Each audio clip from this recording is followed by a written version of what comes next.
Hey guys, what's up? The Twilight Zone is probably one of the most unique TV shows of the fantasy genre that has ever happened in the history of the world. And it's been tried to duplicate it, they've tried to make offshoots of it, they've tried to take the idea of Rod Serling's Twilight Zone and make it something different or continue it in some way.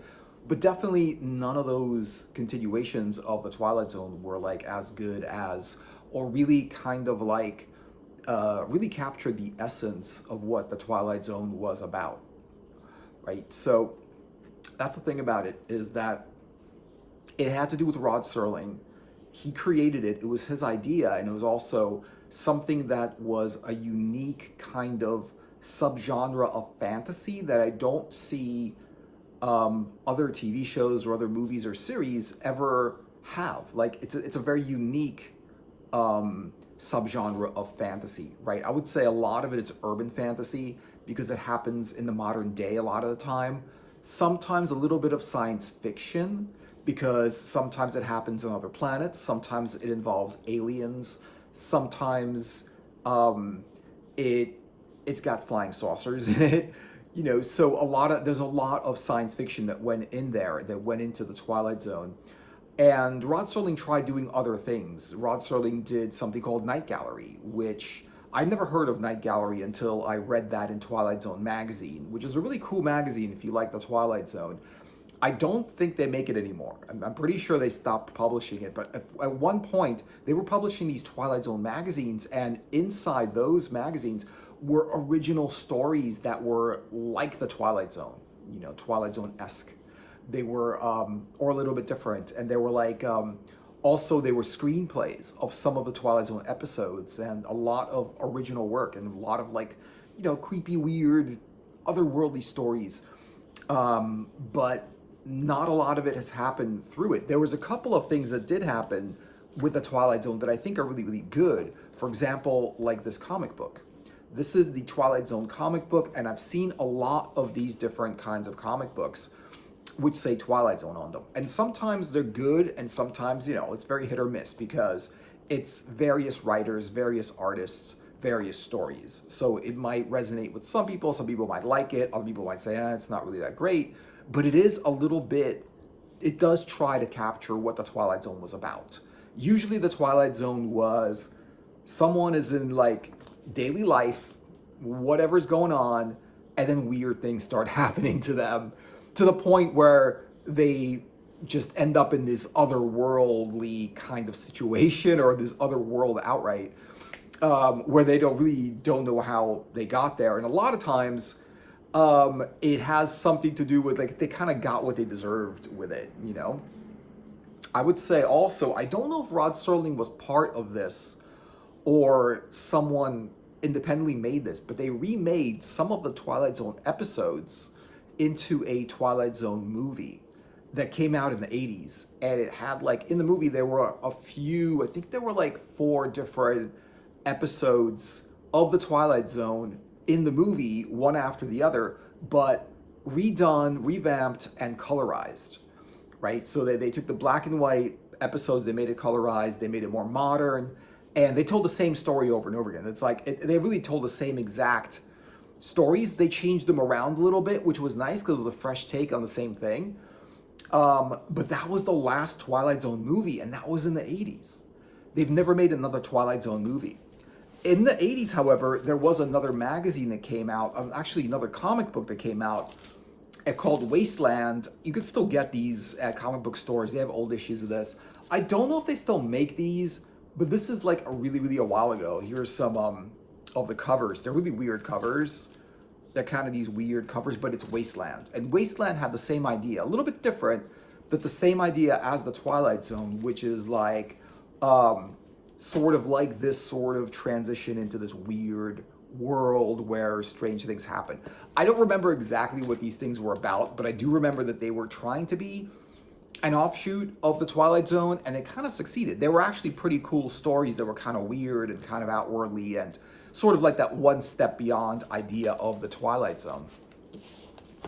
Whereas the magazine, this was trying to be a Twilight Zone. It was trying to be the continuing stories of the Twilight Zone, which is hard to do because basically the Twilight Zone came and went with Rod Serling. There was also a couple of other TV shows that were trying to be Twilight Zone, and you could see like how first there was the Twilight Zone, and all of a sudden these other TV shows started coming out, like The Outer Limits. The Outer Limits of that old show, I don't know if you remember it.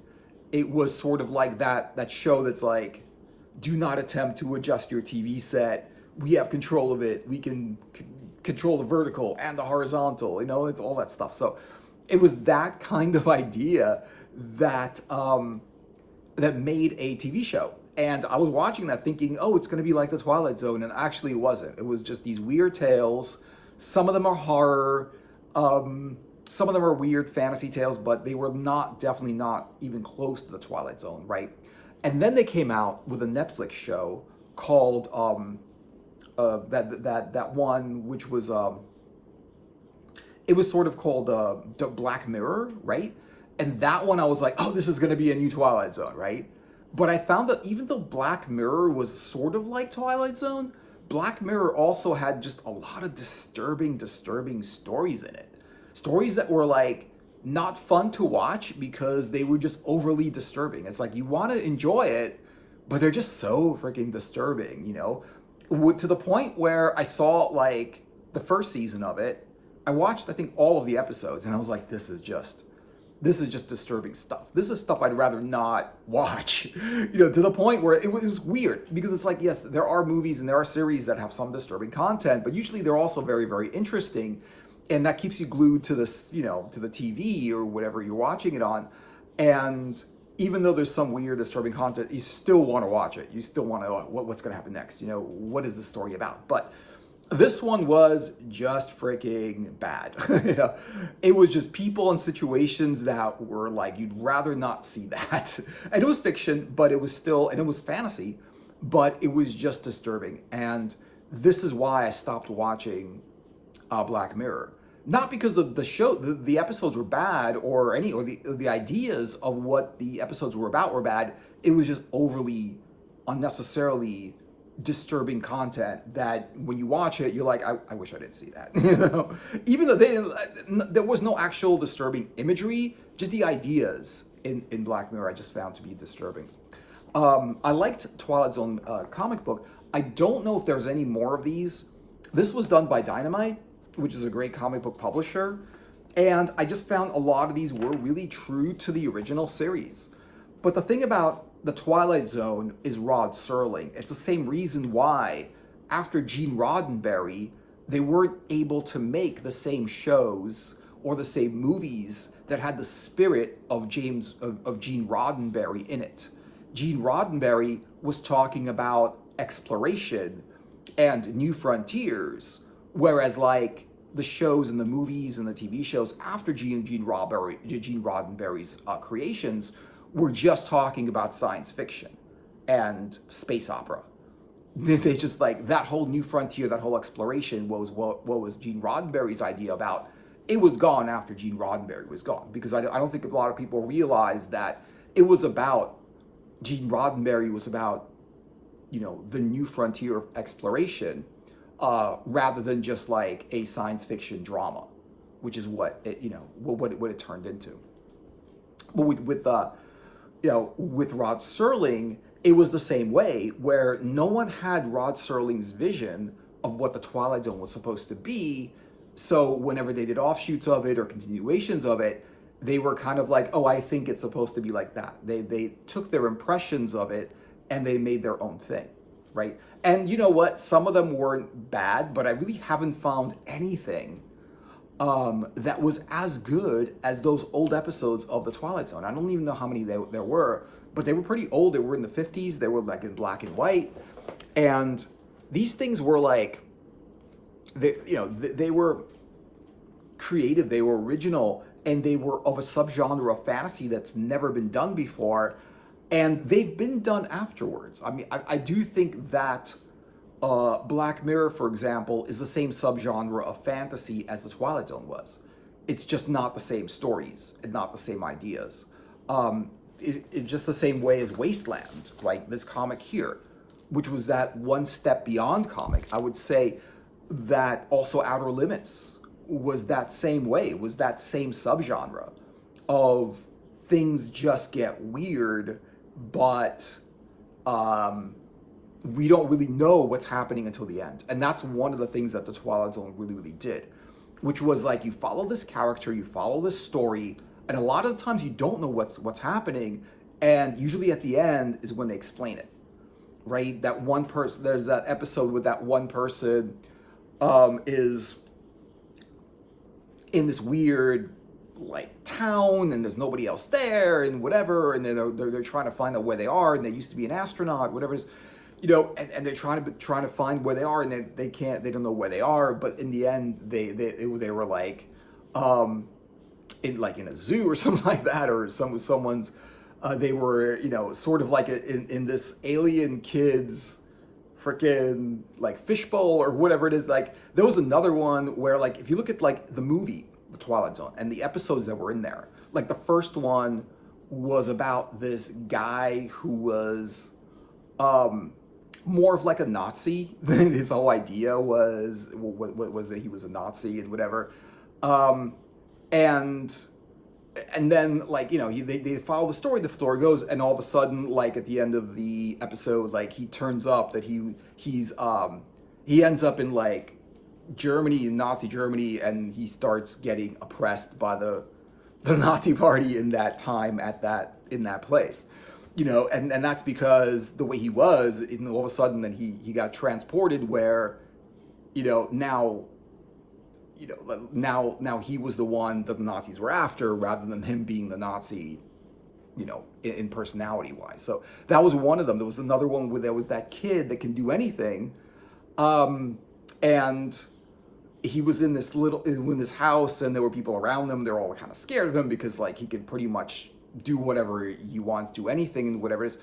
And it turned out that at the end of the story, he met someone that inspired him to kind of not, do the things that he's able to do and stuff like that. There was also that one where it was the old one with William Shatner, where he was on an airplane and the airplane was like flying through the air, and he looks out the side, through the window, and on the wing of the plane there's this monster, right? But in the old Twilight Zones, the monster was this guy in a furry suit, right?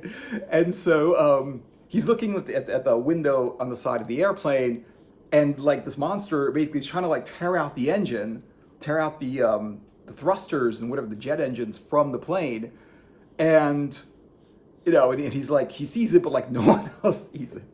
And it's funny, and it's like they had that, and they did that the same thing on the new series. They did the same thing on in the movie, where it was no longer William Shatner, it was somebody else. It was a modern plane, and the monster in the movie did not have that furry suit. They actually looked like a cool looking, well-designed monster on the side of a plane, right? So it was that kind of weird stories where people didn't really know what the hell was going on, what world they were in, There was that one story where these people were sitting in a cafe and whatever it is, and one of the people in the cafe was a alien from Mars or something like that. And I don't remember exactly what it is, but basically they were saying this, if you look at the way they introduced the Twilight Zone, it was like there is another dimension where things are kind of weird and whatever, and this show is a doorway into that dimension, right? So that's the thing that they did with the Twilight. They explained exactly what their idea was. It was like, this is the idea of the show that we're going to do. Yes, it's fantasy, but at the same time, it's not medieval fantasy. And at the same time, no one else has done this, right? If you look at the 50s, there was no fantasy, right? You might have had like some fantasies. You had Tarzan, you had Flash Gordon. You had, a few of these fantasy, if you look at the comics back then, yeah, you had some superheroes, right? Wonder Woman, Superman, Batman. You had some superheroes there. And you had comics that had superheroes in them. And you had a lot of different comics and stuff, detective comics and whatever else there was. But when the Twilight Zone came out, it was very, very original. And they created that subgenre. Like there would not necessarily be, there might be, but it's, you could see how a lot of the same ideas that were put into movies were taken from the Twilight Zone, where things start normal and things just get weirder and weirder and weirder till someone is like, what's going on around me? You know, where am I? What's happening? Right? And they don't really know. And there was that other William Shatner one where they were stuck on this, sort of like stuck in this little town, and their car was being worked on, so they couldn't do anything but wait for the car to be repaired. And they were sitting in this town, in this diner, waiting for the car to be repaired. And then there was this little, kind of like a coin-operated thing that when you put a coin in it and it tells you your fortune, right? And it had a little devil head on it, right?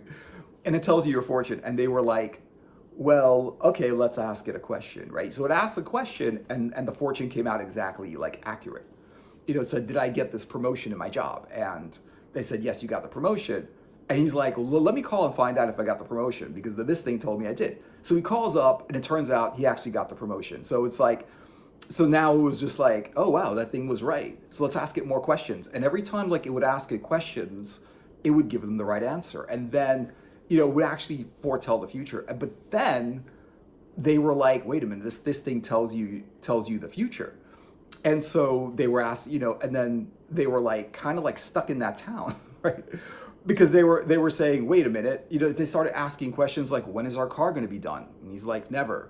And they're like, when are we getting out of this town? They're like, not anytime soon. And they were like, are we ever going to get out of this town? It's like, it's like, no, I don't think so, something like that. And they were like freaked out because this thing was now like not just like telling them future, but was like scaring the crap out of them because it was telling them that their future is going to be horrible and things are just going to like be really bad and that they shouldn't do anything and things are just going to happen that are really bad. It got them to trust them, and then after that told them how bad everything was going to be, to the point where they were like, look, we've got to ignore this dumb little devil-headed thing. We'll go back in our car and we'll get out of this town. And they ended up doing that. And then at the other part, when they leave, this other couple walks in and goes back to that thing and starts asking the same question. And now that thing was like telling them all of these negative things that are going to happen to them. And they're like, oh my God. And they're like all freaked out about it. And this is the thing about it, is that in that story, what it meant was that the future is not written.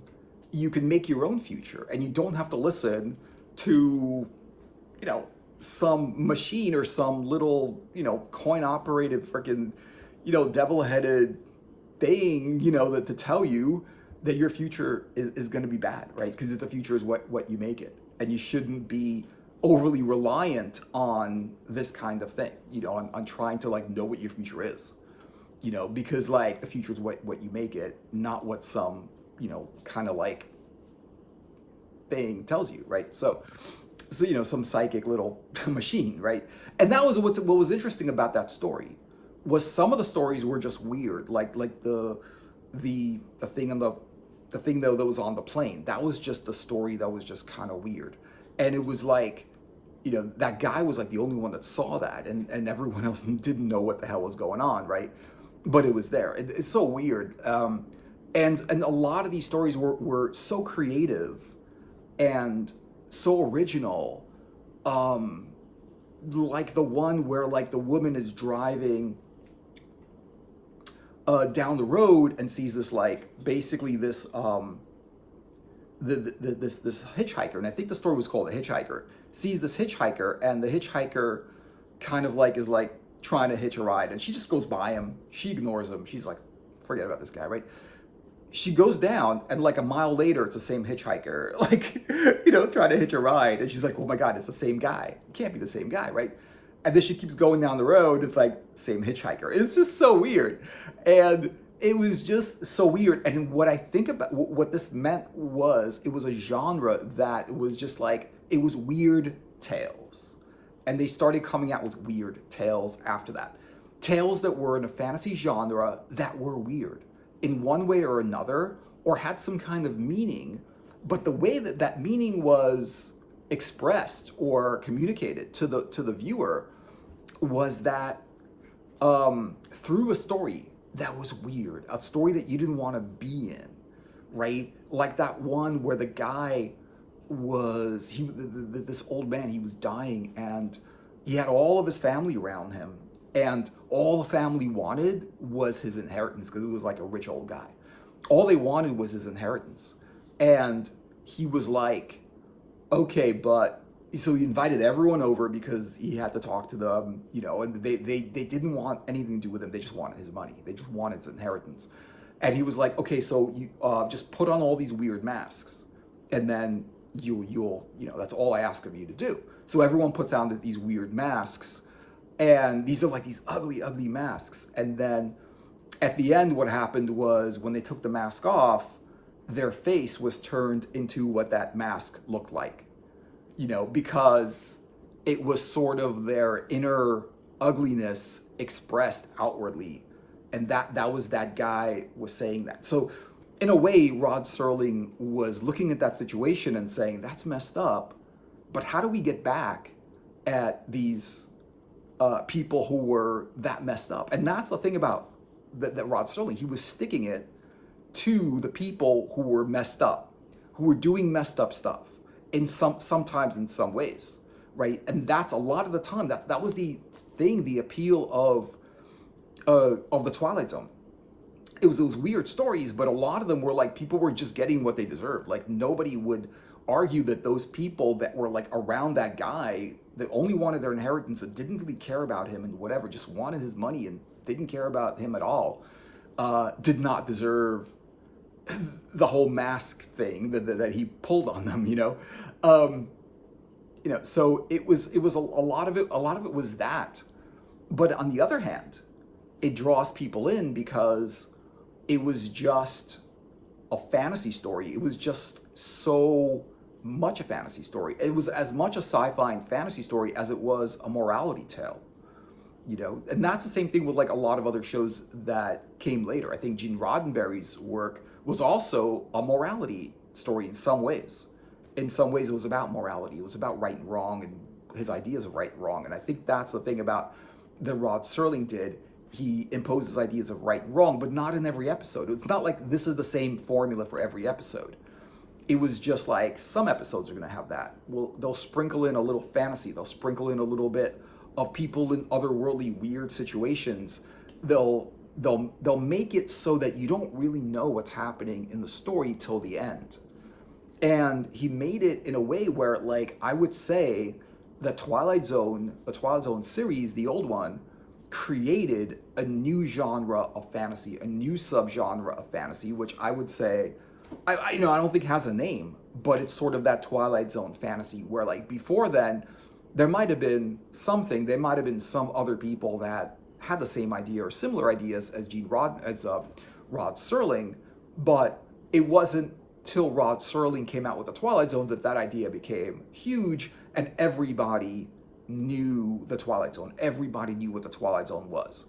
Everyone heard of it, right? So there are channels that do Twilight Zone marathons all the time, and people sit through these Twilight Zone marathons, right? It's hardly hard to find Twilight Zone now because I don't think streaming sites have it. Maybe some streaming sites have it. Trying to get like the DVDs are hard. And I don't know if they're still like the same thing today as back in the day. I don't know if people could actually watch Twilight Zone episodes and enjoy them, but I think you could kind of watch Twilight Zone episodes. I don't know if you'd watch the marathons, but because these episodes are so short, they're enjoyable to watch. And in some ways, they're just fun to watch because they're creative. They have good ideas, and they sort of like transport you into this world where you don't really know what's going to happen, and you don't really know because every world that is in the episodes is a unique world. Every episode has a different world in it. Like, it's not like the same world with different people or the same people or whatever. Every single short story has an original world, original characters, an original meaning, They're all similar, but in some one way or another, to the format of what the Twilight Zone series was supposed to be about. But they are all different to the point where when you watch one, you don't really know what the next one's going to be about, right? You don't really know. Some stories are like, oh, I saw this one, and the next one's going to be similar to the first one, and then it's going to be similar and similar because it's going to be the same world, same characters, same ideas, and same things just happening over and over again, right? Whereas like the Twilight Zone's like different characters, different stories, different ideas, different messages, different worlds, right? Very, very unique. And I don't know if there was ever another person that was making any kind of fantasy content that had the same ideas or vision as Rod Serling's Twilight Zone. So let me know what you guys think about this in the comments. Thanks for watching. I hope you enjoyed the video. Give it a like and a subscribe, and I'll see you guys in another video later.